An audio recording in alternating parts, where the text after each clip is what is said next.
Put up 1 Corinthians 9, verse 24. He said, knowing not that they which run in a race, that's Christianity, technically a race. They do what? They run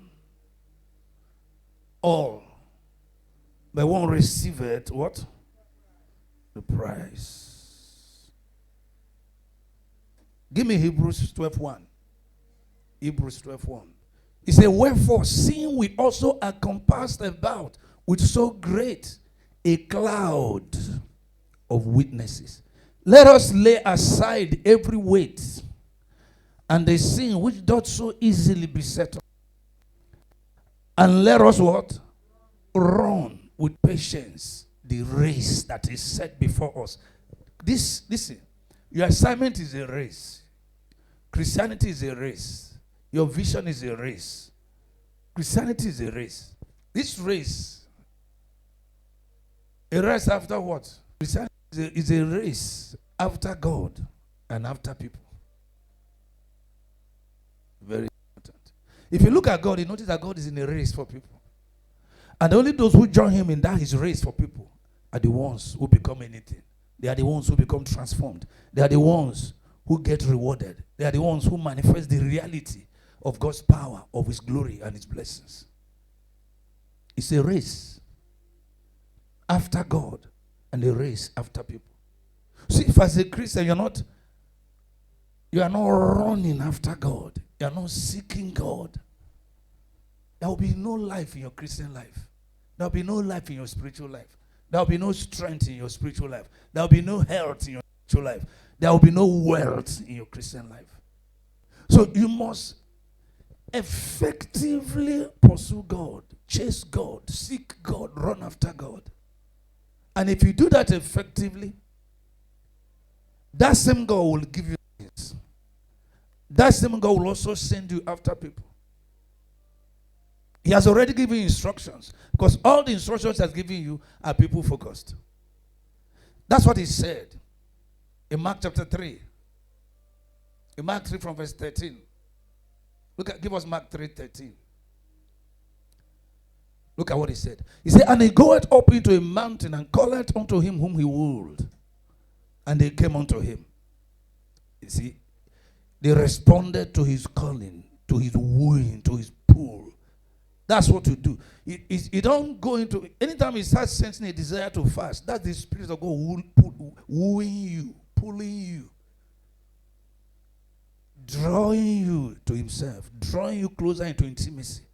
When you sense that hunger to pray, to fast, to go to camp, to separate yourself and spend time with God, that's the Spirit of God calling you to intimacy, drawing you closer to intimacy, wooing you to intimacy.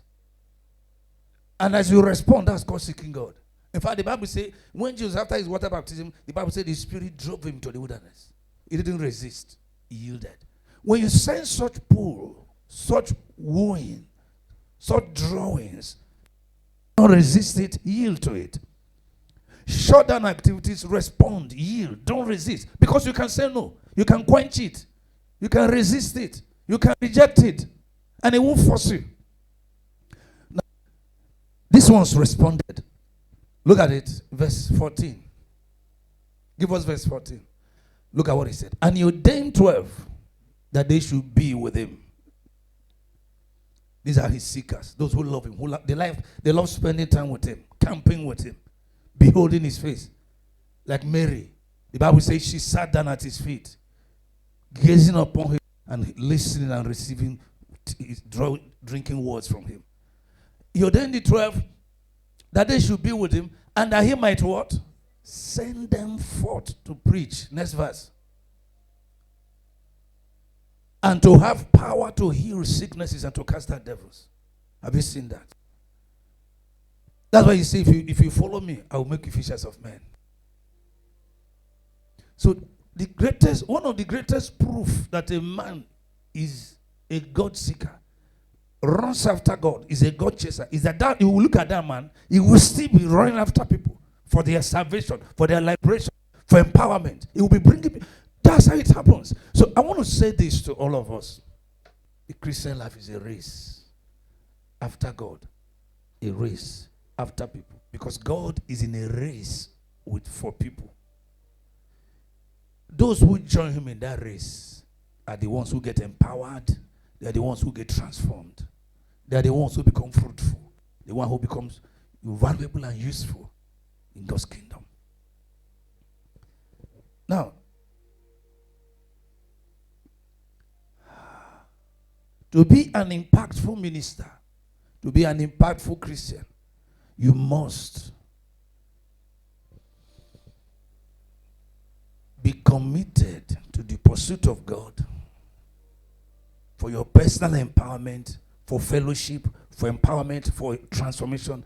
You also must be committed to the pursuit of people for their salvation, for their liberation, for their transformation. What it means is that you must make up your mind. You must be both in touch with God and in touch with people. Your life must be touching God and must be touching people. If any of this is not happening, your Christian life is in disarray, is not in order. There are many believers whose life is not touching anybody.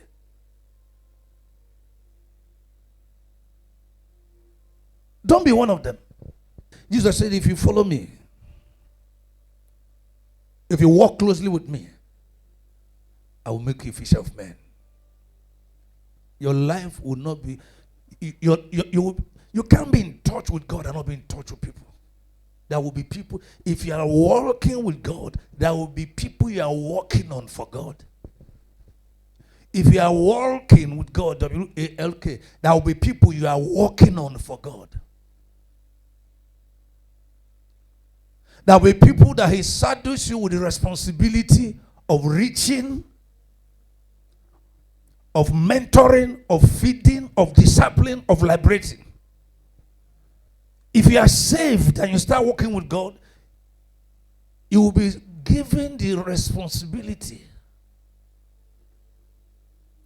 You place on your shoulder the responsibility for the salvation and deliverance and growth of some people. There are about 4 streams of ministry that a believer must activate and sustain in order to be fruitful, to be impactful, to glorify God on earth. 4 ministry rivers. Number 1, there must be a ministry river flowing from you to God. Ministry river flowing from you to God. Acts 13:2. Look at this. Read it. Look at what he said. As they ministered to the Lord and fasted. Have you seen that? That means they've activated the ministry river. There's a river, a stream of ministry is flowing from them to God. As they ministered to the Lord and fasted. That's their ministry to the Lord. This one must be active in your life. This river must be active, functional, consistent in your life. If it's not, your Christian life will die, will fail. Nothing will come out of it. Because it is this one, look at it, let's finish it. As they ministered to the Lord and fasted, the Holy Ghost said, separate me, Paul, separate me, Barnabas and Saul, for the work whereunto I have called them. You see, have you seen now? As they performed their ministry to the Spirit, they activated the ministry of the Spirit. The Holy Ghost only started talking to them as they were ministering to the Spirit. You see, it is your ministry to the Spirit that activates the ministry of the Spirit in your life. That's the second river. The second river is the ministry of the Spirit flowing from God to you. The first river is your personal ministry flowing from you to God. The second river is the ministry of the Spirit flowing from God to you. It is your own ministry to the Spirit that activates the ministry of the Spirit. When you effectively and consistently start performing your ministry to the Spirit, the ministry of the Spirit is switched on. You switch on the ministry of the Spirit in your life by faithfully, diligently, consistently performing your ministry to the Spirit. And this is what you do when you give yourself to prayer. You are performing your ministry to the Spirit. You give yourself to fasting. You are performing your ministry to the Spirit. I hear what I'm saying to you here now. As you spend time meditating, spending time with God, seeking His face, running to camps, running to mountains, whatever you do, as you seek His face, you are performing your ministry to the Spirit. As you invest energy, invest time and life, seeing His projects and executed, you are performing your ministry to the Spirit. And when you do this, over time, the ministry of the Spirit will become activated in your life. That ministry will become switched on in your life.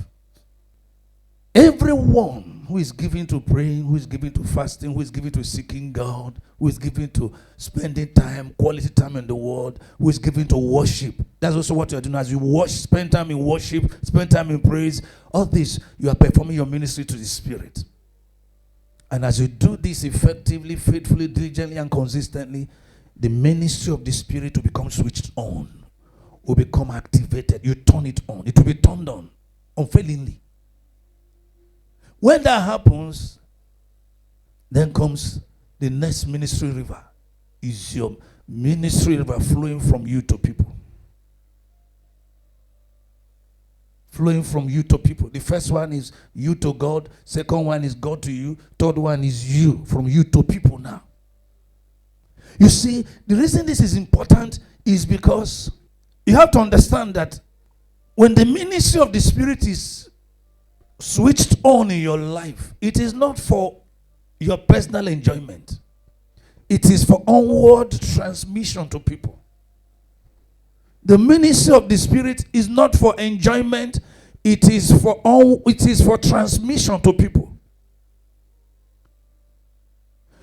If the ministry of the Spirit is not transmitted to people, it becomes frustrated. It means you are frustrating it. It means you are abusing it. It is called quenching the Spirit. You quench it. Because it turned it, that river is supposed to be flowing from you to people. When you don't make it flow, you don't transmit it to people, you quench that river. And then your life will look as if it's not there. The benefits it's supposed to bring into your life and to people will be absent in your life. Because it's that river. If it's any life through which that river flows, listen to me. The evidences will be there. There will be fruit. The Bible says anywhere that river flowed in the book of Revelation, anything it touches got healed. Never you quench the river of the Spirit. This is what I'm trying to say. What the Holy Spirit is trying to get us to understand is that the beneficiary of the ministry of the Spirit must become a transmitter of the same. That's the goal. This is how He said it to Abraham. He said to Abraham, I will bless you, and thou shalt be a blessing. Give me Matthew chapter 10. Just give me 7 and 8. He said, and as you go preach.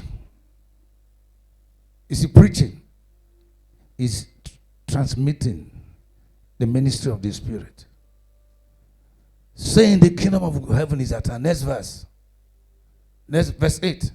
Heal the sick. When you are ministering to the sick, you are transmitting the ministry of the Spirit. Cleanse the lepers. Raise the dead. Cast out devils. All these things is transmission of the ministry of the Spirit that you have activated in your life, that you have switched on, that have become functional in your life. Because it's not for your enjoyment. It's not for your enjoyment. It's even for your benefit. It's for the benefit of people. Look how he put it. Freely you have what? Received. Did he say freely enjoy? Is that what he said? Freely you have received. Freely to what? Give. It's not for your enjoyment. It's for onward transmission to people.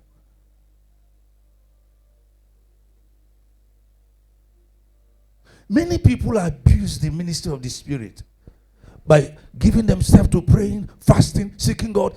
The ministry gets turned on and they sit down.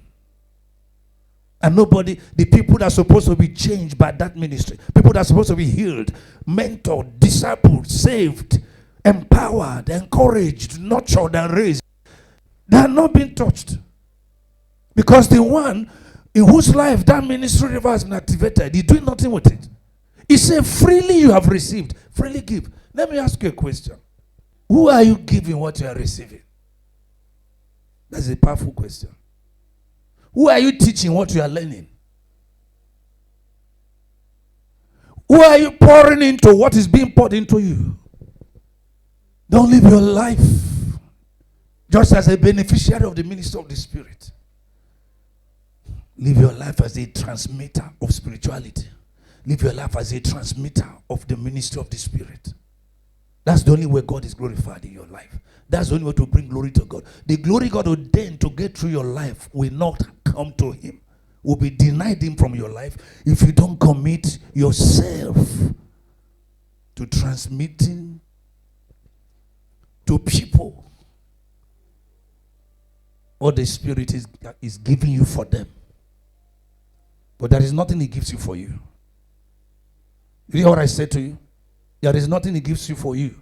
As you spend time with God, we read it in Mark chapter 3, from verse 13. He said he called them to be with him.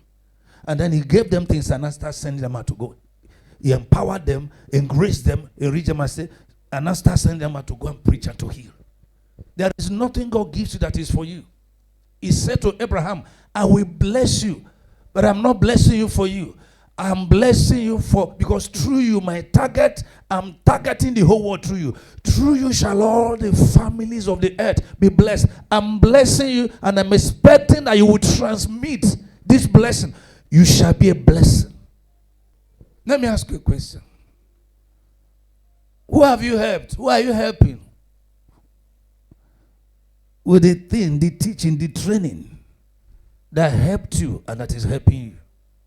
The message, the training, the coaching, the mentorship, the empowerment, the blessing that changed you and is changing you. Who have you changed with it? Who are you changing with it? The thing that empowered you and is empowering you, who have you empowered with it? Who are you empowering with it? The message, the training, the mentorship, the coaching that transformed you and is transforming you. Who have you transformed with it? Who are you transforming with it? Whatever you are a receiver of and not a giver of, you are an abuser of. People abuse graces, and any grace you abuse will cease to function. Abusers of grace, wasters of grace. Anything you are a receiver of and not a giver of, you are an abuser of. Anything you are receiving and not giving, you are abusing it. Because he said, I will bless you. I blessed you with it to be a blessing with it. If he blesses you with it, and you're not a blessing with it, that thing will cease to be a blessing to you yourself. This is the reason that you see that I'm pushing you to do ministry. I know what your life will become if you start doing ministry. I know.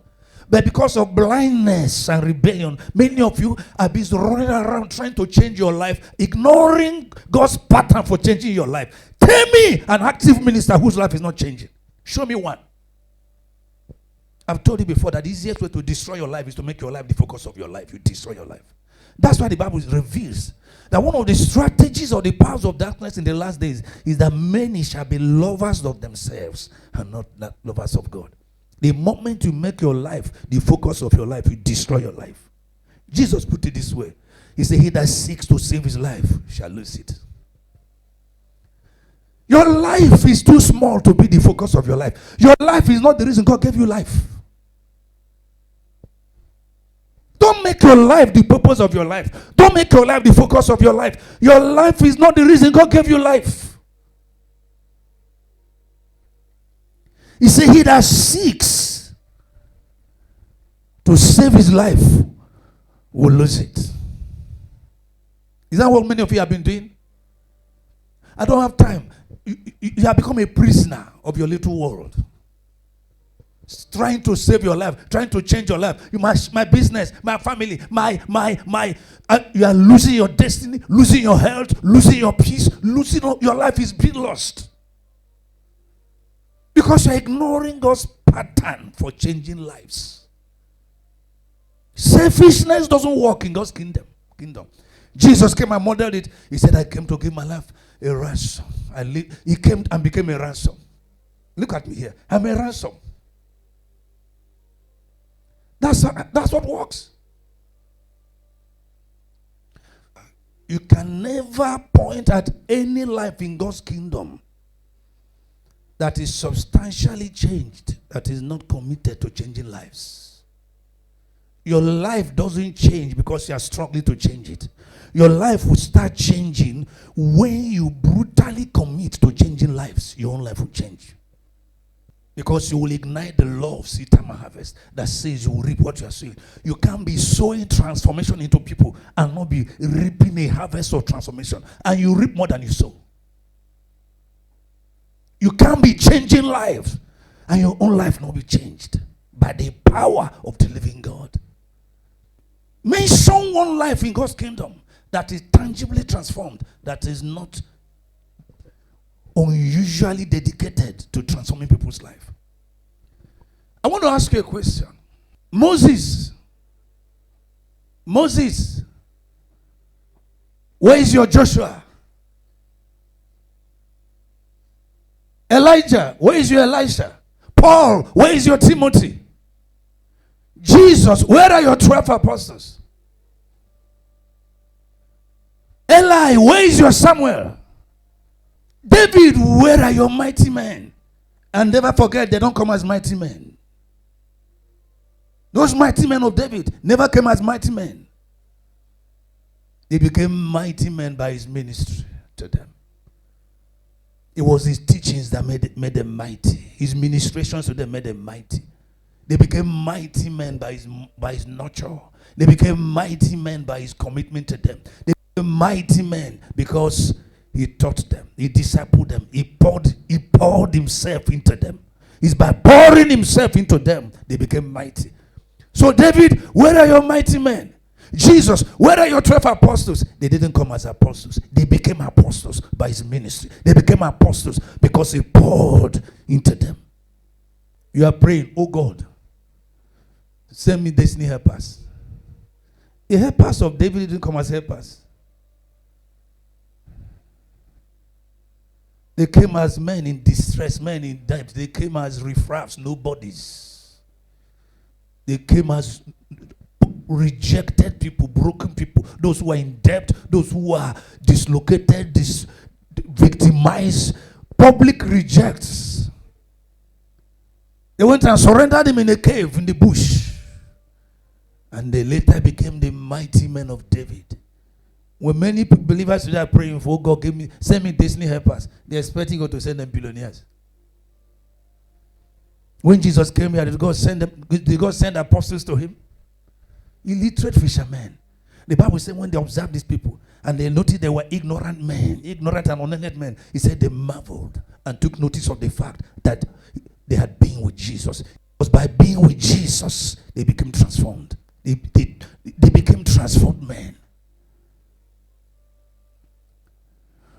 Who can trace their rising to you? Whose salvation can be traced to you? Whose deliverance can be traced to you? Whose healing can be traced to you? Whose empowerment can be traced to you? Whose growth can be traced to you? Whose transformation can be traced to you? Whose testimonies can be traced to you? You are too busy struggling, ignoring the greatest pattern, the greatest pathway to transformation is ministry. It's ministry. When you see that somebody is born again years, and the only testimony he has is I can feed myself, I have money. You are looking at a man who has failed. This is God's pattern. This is God's pattern. This is how it is done. What did he tell us? He told us, go make disciples of all nations. That is not an instruction to pastors.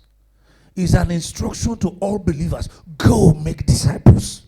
Go make disciples. Go make disciples. Go make disciples. Go make disciples. Not go make money. Go make disciples. Go make disciples. Not go make a living. Go make disciples. It's called making impact. You are deceived and in error if your goal is how to make a living or how to make money. No. In God's kingdom, we are called not to make a living, not to make money, but to make impact. You can't make impact and lack money. You can't make impact and not have a decent life. Focus on making impact. This impact. Impact simply means the effect of your work with God on other people. The effect of your work with God on other people. The effect of your work with God on people. That's impact. When it becomes compounded, they call it exploits. And they say the people that do know their God shall be strong and shall do exploits. No, it doesn't begin as exploits. It's when the effect of your work with God impacts so many people, they call it exploits. But there are many of you whose Christianity and spiritual life has never touched anybody. It's touching nobody. And you are not determined that it will touch somebody. If you live and die like this, you will stand before God naked and ashamed. It will mean that all the investment God made in you, he didn't get anything from it. You will be among those God called unprofitable servants. Those he will say, cast out this unprofitable servant out of darkness. That all the mercies God has shown you, poured upon your life, all the graces God has poured upon your life, all the giftings he gave you, all the things God has given you, nobody gained anything from it. That they were all squandered. All the mercies God has showered on you. Do you know all the iniquities you have committed? You got born again. The mercy of God overlooking it. God has invested unbelievable mercies, abundance of grace you have received, the gift of righteousness you have received, the life of God in you, the presence of the Spirit, the power of the Spirit, everything He has given you. Nobody gained from it. He got nothing back. Nothing back. That's why I'm moving out to go and do ministry. And let me tell you something. I also think that one of the reasons a lot of believers don't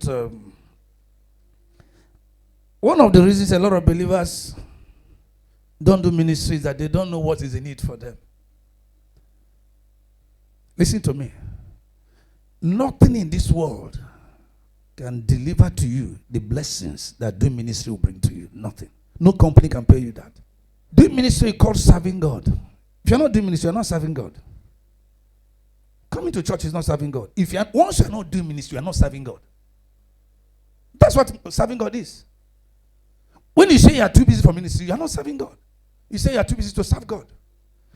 And you know the one deception is that a lot of people who are not serving God, they are frustrated by the fact that the blessings and rewards that God promised and give to those who do ministry, they don't have it. And they are frustrated and say, Lord, and I'm serving. What is serving? Okay, what's your duty post? Because you are coming to church on Sunday and coming for Bible study, you are serving God. No. Let me give you why I say that nothing can pay. Nothing delivers the benefits of ministry. Look at what he said. He said this. He said, and you shall serve the Lord your God. And what happens? He will bless your bread and your water. Look at another thing he said. He said, and nothing shall what? Cast their young, nor be barren. He now said he will also take sickness away from. Give it to me in Exodus chapter 23, 25. Look at what he said. And ye shall serve the Lord your God. This is not about those who have God, about those who serve him. And ye shall serve the Lord your God, and he shall what? Bless your bread and your water. Everything you have, serving him activates the blessing. It turns the blessing on and shuts down the curse. One of the ways you activate that blessing, because I told you, you can carry it and it's not functioning. One of the things that activate the blessing and turn it on is service, ministry. Ministry turns on the blessing, switches on the blessing, activates the blessing and make it functional. And any life in which the blessing of God is functional, not in which the blessing of God is, because it can be there and not be functional. Any life in which the blessing is functional, anything around that person, you will just know this life is blessed. You shall bless your bread and water. And let's finish it. And I will what? I will take sickness away from the midst of you. That's one of the benefits of ministry. It's every branch in me that beareth fruit. He does what? He purgeth it, that he may bring forth much fruit. He won't let you serve him with. Let me tell you, service destroys sicknesses. Because he knows this one serving me needs health to serve me. He knows that 1 month on a hospital bed is lost to the kingdom. He knows it. So one of the fringe benefits of serving God is that he will keep you in perfect health. Because he knows that 2 months on a sick bed is massive loss to the kingdom. You can't do ministry on a sick bed. So he will take sickness away from you because you're serving him, you are doing ministry. Can any company promise you this? Can any organization, even if they're paying you dollars, can they promise you this? Can they promise you health? Give us the next one. There shall nothing cast their young. That's miscarriage. It's not just miscarriage of babies, miscarriage of dreams, miscarriage of somebody proposed to you. It's not, I'm not doing it again. Not that you don't want. The person now proposed to you before marriage, the thing is ended. Miscarriage of project, you enter school and you drop out. The academic project is miscarried. You enter a relationship, it is cut short. Miscarriage. Or you take him physically, miscarriage. No, he said, if you serve me, you will not cast your young. You won't bury your child. You will not bury your child. You will not bury your dream. Can any company promise you this? Not be barren. If you serve God, you will be fruitful. Look at what he said again. The number of your days I will fulfill. If you are serving him, anything telling you will die young is wasting time. Just know. You need to know. And you see, this is your walk with God. Know that this you are entitled to this as you serve God. Expect it. One of my daughters said and came to harass her. Last week when I was pacing the floor and write declarations and commands that herself and I are using to put that devil where it belongs, that Regina told her, there's an assignment in front of you. No, you have many more fruitful years left. Because that one, she's a minister. I told her, it doesn't matter, stay in the field. Let me see the devil that will come and tamper with your life while you're in the field. Nobody does that. Give us the next verse. I don't have to, I'm going to short it there. Give us the next verse. Look at what he said.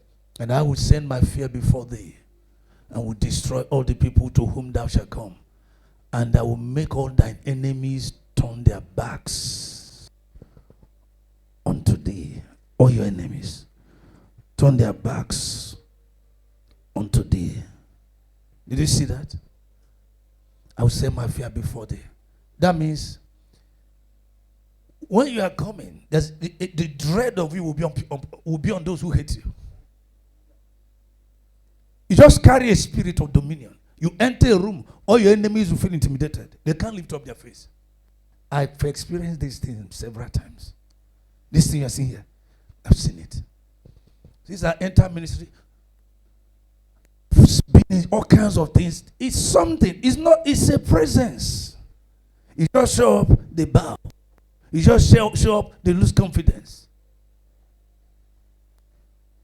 And I will make all thine enemies turn their backs unto thee. Victory. You can't be defeated in God. It makes your defeat impossible. Makes your defeat absolutely impossible.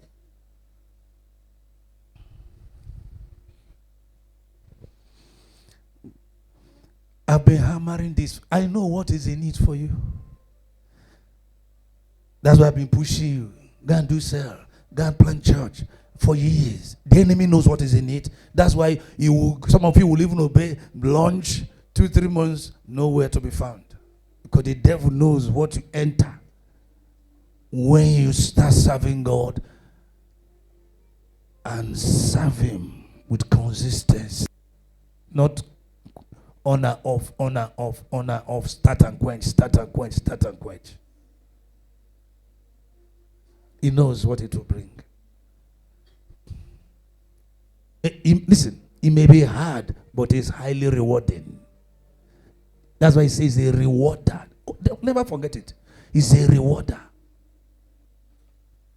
He said, every man shall receive his own reward according to his own labor. It's not free of charge. He pays you. He said, he that reapeth receiveth wages. One day he told the apostles, you know what he asked them? He said, when I sent you with apostles' script, lacked ye anything?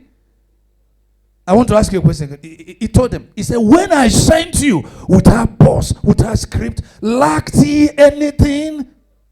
They said nothing. Lack in the life, persistent lack is a proof this one is not serving God. He's not serving God. I've proved this thing in a little way. Everything you have, make it available for the service of God. Open your house, start a cell there. Those are sent out to do ministry. Don't go and be looking for hall. If you start in your house, start there and grow. If you provide a hall, take it. But don't go and be looking for hall. Go and look for souls. Don't go searching for hall. Go searching for souls. Start in your house. Start anywhere. When you bring resources, provide a hall. Take the hall. Pay for it. But go and do ministry. Go and do ministry. And you will see. You won't lack husband. You won't lack money. You won't lack connections. You won't lack prosperity. You won't lack peace. You won't lack. You won't lack. He said, my reward is with me. I will reward every man according to his work. He said, the workman is worthy of his wages. Is worthy of his meat. The workman. Watch it. This is it. Workman. Listen. The kind of rewards are what? Workman. If you go and become a lazy man, hunger will wire you. If you go and become an idle man, hunger will wire you. If you go and become a distracted man, hunger will wire you. If you go and become a discouraged, depressed man, hunger will wire you. But if you go out and become a workman, you answer the call of God, you go into the field and become a workman, you won't lack your bread. You won't lack your pay. He doesn't pay you because he called you. He doesn't pay you because he gave you assignment. He doesn't pay you because he appointed you. He doesn't pay you because he employed you. He doesn't pay you because he deployed you. He doesn't pay you because you answer the call. He pays you because you make yourself a workman. If you work your ministry, he will pay you. If you work your work, he will pay you. And if your assignment is not working, it's because you're not working. Things work only for workers. When you go and under the influence of Satan, you become idle, you become lazy, you become distracted, you become a lazy man, become an idle man, become a distracted man, become a depressed man, become a worried man, anxious man. Satan wants to turn you into all kinds of men apart from workman. And that's why you see, if you're that pastor, you'll be among the pastors begging, bringing shame. You'll be writing letters, trying to do fundraising.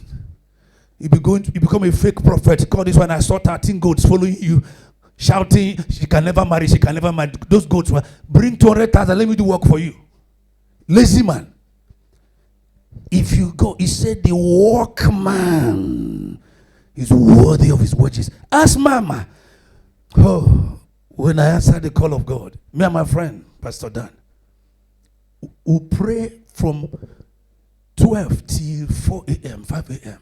By 7, we'll dress up, we'll go out. We'll be knocking on doors, preaching from 7 till 10 p.m. 10 p.m. Every door in Orile know us. At a stage, we will now be on the street. They will say, Pastor, there was a time I will be talking to one person. Just, they are playing drafts, and I say, please, can you give me 5 minutes? They say, there's presidents that come. They say, we're busy. I say, just 5 minutes. Respect God. And then what I carry comes on them. They say, just 5 minutes. I'm checking the time. That family will become 1 hour. And then before I know, you will see 50 people surrounding that place. I'm a witness. 50 people will be surrounding there. Hey. We'll be doing it from 7 a.m., 10 p.m. In that axis, that area, we knocked on all the doors in that territory. All. From morning till night. All the doors. I didn't know. When I answered the call, I didn't know God blessed anybody. You can walk poverty to death in your assignment. You can destroy lack with work in your assignment. You can be productive and be poor. Impact destroys lack. When you see anybody who says, I'm a pastor, I'm a young minister, he can't feed himself, he's begging, needing to beg, you can't pay your rent, you can't pay your bill, you can't do anything, you need external assistance to survive. He's a lazy worker, he's a distracted worker, he's an idle man, he's not a workman.